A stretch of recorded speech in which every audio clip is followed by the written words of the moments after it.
Assalamualaikum warahmatullahi wabarakatuh. Perkenalkan, nama saya adalah Alifia Putri dari kelas 10-6.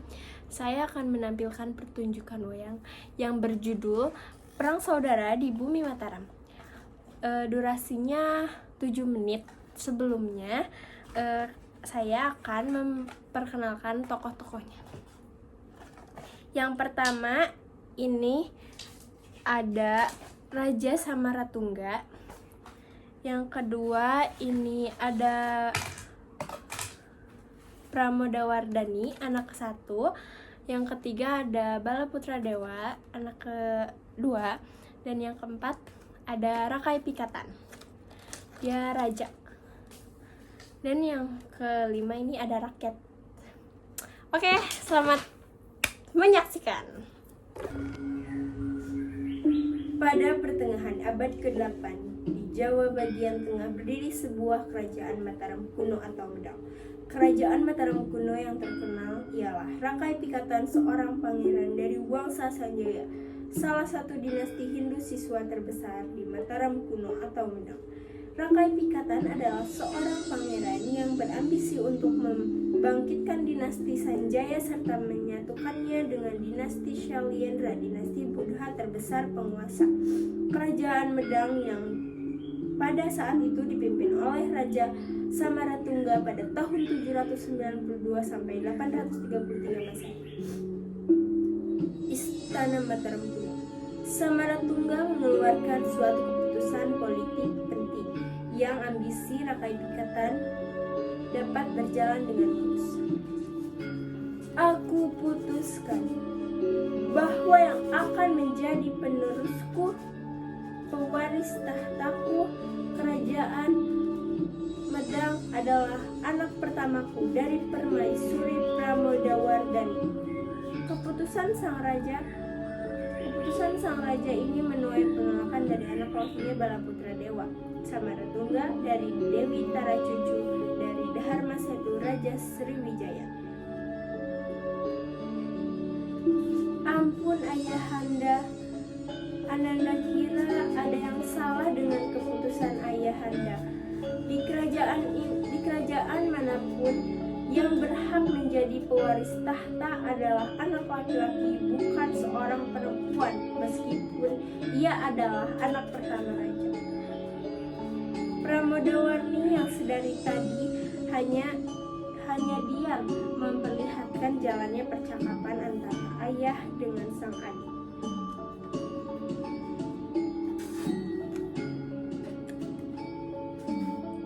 Ampun ayahanda, bolehkah Ananda bicara? Silahkan tuan putriku. Menurut pendapat hamba, keputusan raja adalah mutlak, tidak bisa diganggu apapun.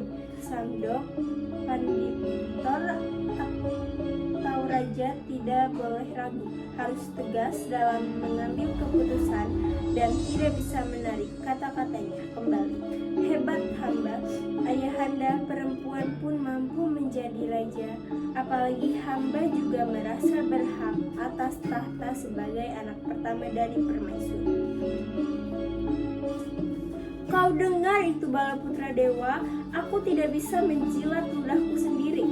Perkataan Putri Pramodawardhani menimbulkan rasa tidak senang dan bibit kebencian muncul di hati Balaputra Dewa. Ia menatap wajah sang putri dengan kesal, namun tidak bisa berbuat apa-apa. akan kurebut hartamu suatu hari nanti, Pramodawardhani.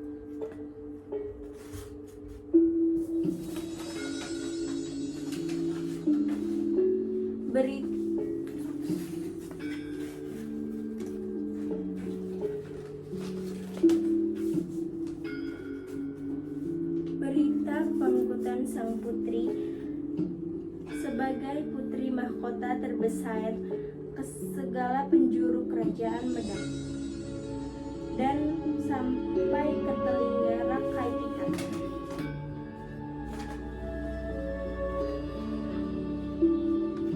Ini adalah perjuanganku untuk dengan menikahi putri Pramodawardhani, dinastiku akan bangkit kembali dan mendapatkan kedudukan yang seimbang dengan dinasti Shailendra. Untuk memutuskan tujuan politik, Rakai Pikatan berusaha mendekati Raja Samaratungga serta berusaha mengambil hati Putri Pramodawardhani.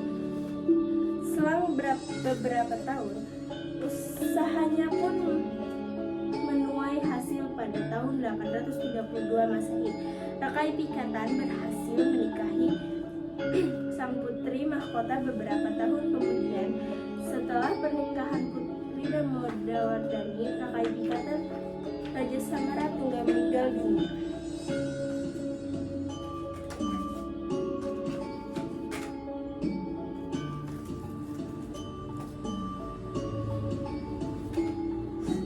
Semua di kerajaan pun menangis. Kematian sang raja menimbulkan masalah serius karena sang putra Balaputra Dewa menuntut hanya atas tahta kerajaan Medang dan menantang perang Pramodawardhani. Rakai Pikatan dan sang istri memutuskan untuk merespon tentang tersebut. Menjelang tempur, Balaputra Dewa membuat benteng di perlahan di perbukitan sebelah selatan Serambang yang dikenal sebagai Candi Borobudur.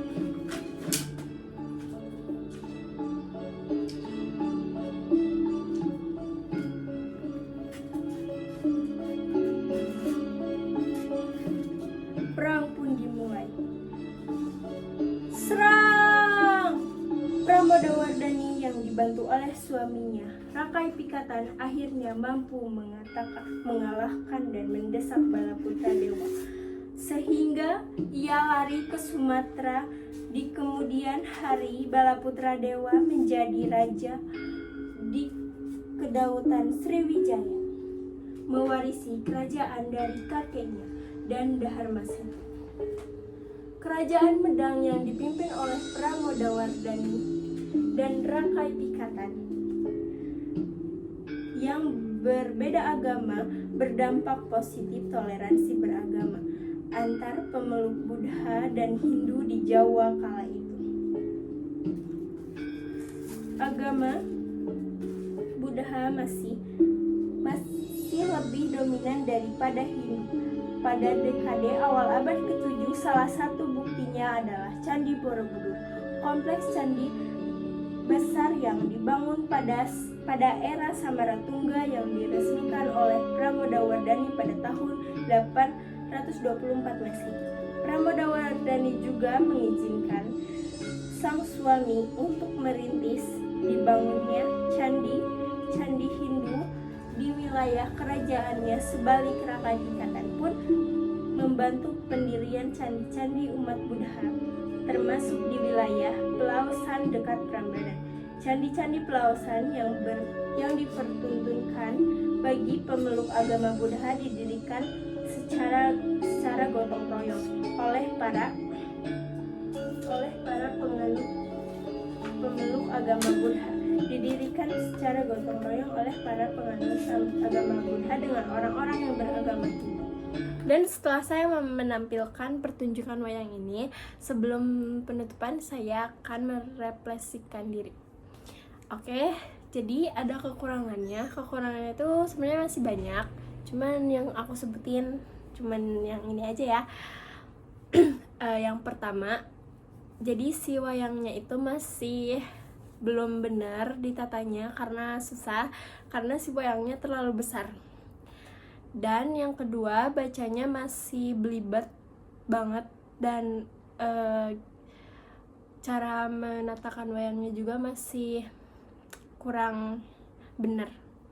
Udah, itu aja. Mohon maaf bila ada kesalahan atau kekurangan. Terima kasih. Assalamualaikum warahmatullahi wabarakatuh.